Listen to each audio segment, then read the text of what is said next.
ఈరోజు అనకాపల్లి జిల్లాకు సంబంధించి సమగ్రాభివృద్ధిపై చర్చించుకోవడానికి సమావేశాన్ని ఏర్పాటు చేసుకోవడం జరిగింది. ముఖ్యంగా గౌరవ ముఖ్యమంత్రి వర్యులు నారా చంద్రబాబు నాయుడు గారు అన్ని జిల్లాలని ఒక ప్లానింగ్ బోర్డ్ చైర్మన్ వేసుకుని దానికి మంత్రుల్ని ప్లానింగ్ బోర్డ్ చైర్మన్గా ఏర్పాటు చేసి అక్కడ ఉన్నటువంటి పార్లమెంటు సభ్యుల్ని, అక్కడ ఉన్నటువంటి శాసనసభ్యుల్ని, ముఖ్య నాయకుల్ని, శాసనమండలి సభ్యుల్ని అందరినీ కూడా కలిసి ఆ జిల్లా సమగ్రాభివృద్ధి పైన ఒక ప్లానింగ్ చేసుకోవడం కోసం రాబోయే 5 సంవత్సరాలు ఏ రకంగా మనం జీడిడిపి పెంచుకోవాలో, అదేవిధంగా పర్ క్యాపిటల్ ఇన్కమ్ని ఎలా పెంచుకోవాలో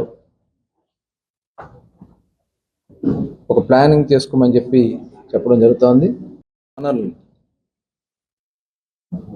ఇప్పుడు ఈ 26 జిల్లాల్లో అత్యధిక తలసరి ఆదాయం వచ్చేది విశాఖపట్నం. పక్కనే ఉన్నటువంటి అనకాపల్లికి 13th ప్లేస్లో ఉంటుంది.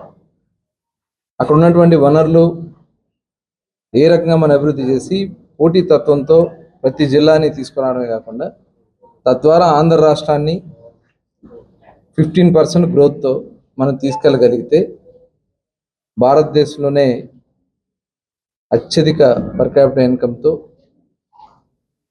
మనం జీడిపిని కూడా పెంచుకోవడానికి అవకాశం ఉంది.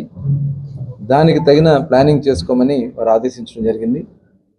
అందులో భాగంగానే ఇక్కడ ఉన్నటువంటి ఇండస్ట్రియల్ సెక్టర్ కానీ, సర్వీస్ సెక్టర్ కానీ, అగ్రికల్చర్ కానీ, ఈ మూడింటిని కూడా సమగ్రంగా ఏ రకంగా ముందుకు తీసుకెళ్లాలనేది ఒక ప్రణాళిక తయారు చేసుకోవడం జరుగుతుంది.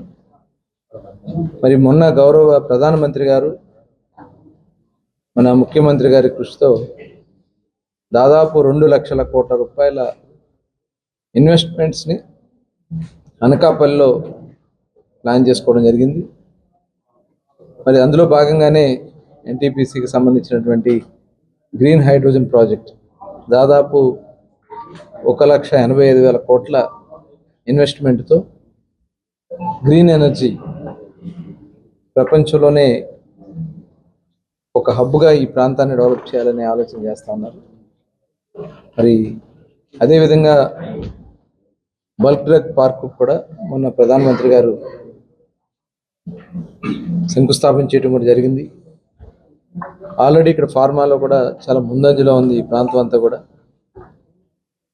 అలాగే ఈరోజు గౌరవ ముఖ్యమంత్రి గారు దాదాపు -7 డిగ్రీలు చలిలో